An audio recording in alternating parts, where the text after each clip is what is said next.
It is a huge weekend for the Raptors. Will they keep their pick or won't they?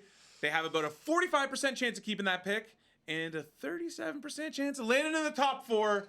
So let's actually go further into this. Connor, bring up the graphic. Their highest probability of a pick is actually pick 7 at 29.8% chance, 9% pick 1, 9.2% pick 2, 9.4, 9.6 pick 3 and 4. Thanks for that. Yeah. Yeah. The biggest number is they have a 55% chance of losing their pick. And I think that is where we have to start with this. I'm not going to get into like organizational malpractice and all that stuff, but Why not? Yeah. Why not? they need to keep this pick. Do they? Yes. Well, I mean, The Raptors are a team this that is... draft sucks from what we hear. But okay, so here's my thing. Hold on. They're not going to be great next year.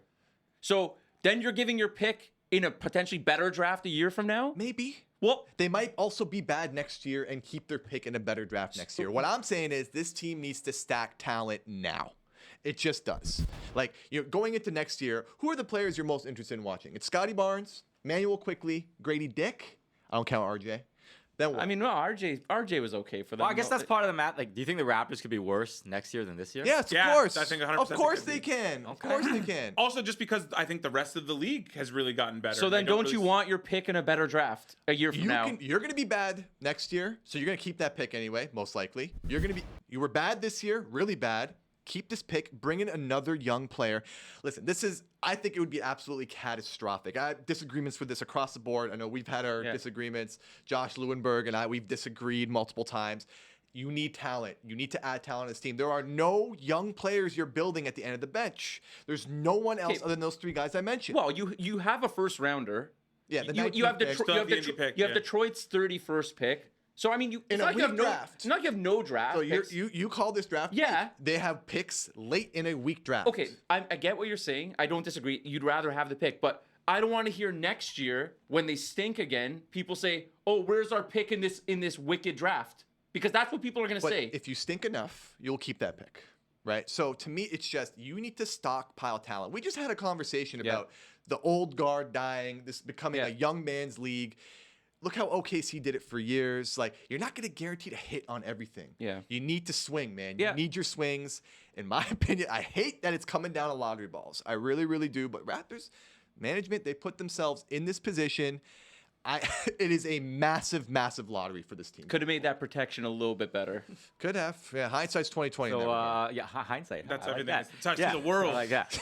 What do you think of this spot then? Let's just say they do get the 45%. Is it best player available, or did they try to find something more better fit? No, Has to be best fit doesn't matter. You have to just take the best player. Has to be best player available. Yeah, of course. Absolutely has to. I'm getting visions of like when they got the first pick in 2006. Like, of course, this would be the year where they get the number 1 when there's no real stud at the top. The Colangelo Bargnani. It would be unfortunate. It would be very Raptors-esque. It would be unfortunate. The Toronto Raptors select Andrea Bargnani from Italy.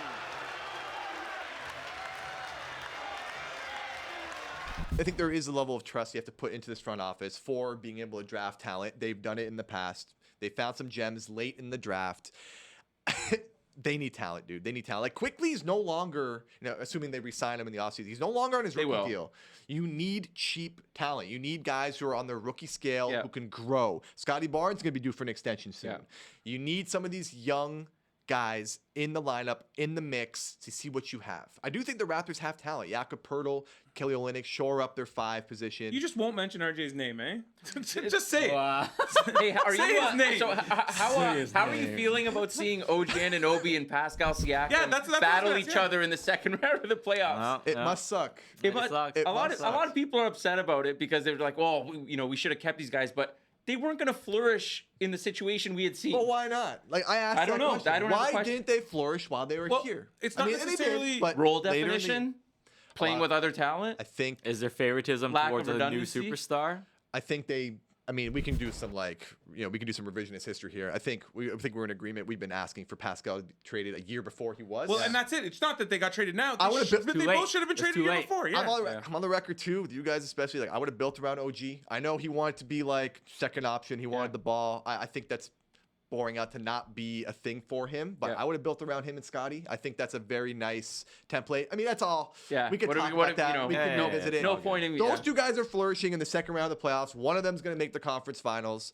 I just think you need talent. Okay. You need talent. And, you know, in a weaker draft, to your point, you got to draft some guys. You got to get some guys in. And they've lost some of their forward types. They've lost some of that positional versatility that they pride themselves on for years. The whole 6'9" experiment across the board. All I'm asking is if they get this pick, don't talk about forwards. Don't go the Marvin Bagley, James Wiseman route. Please don't do that. That's all I ask. Just get the good guy. Let me just the end on board, one please. question. And- If they don't get this pick, Not what does that practice. mean for their offseason?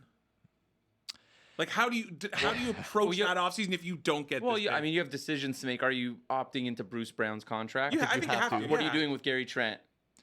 I know what you want to do with Gary Trent. Yeah, send him on a flight elsewhere. Understood. You'll drive him to the airport too. I will. I know. There's a reason we haven't mentioned Barrett and Trent that much. I think Barrett is best utilized as a six-man. Trent's defense leaves a lot to be desired. He can shoot the ball. He's also a free agent. Like, what are you paying Trent? Yeah, big decisions. I think they're in the talent accumulation business, and to me, I just think any opportunity you have to do that, you have to seize it. Yeah.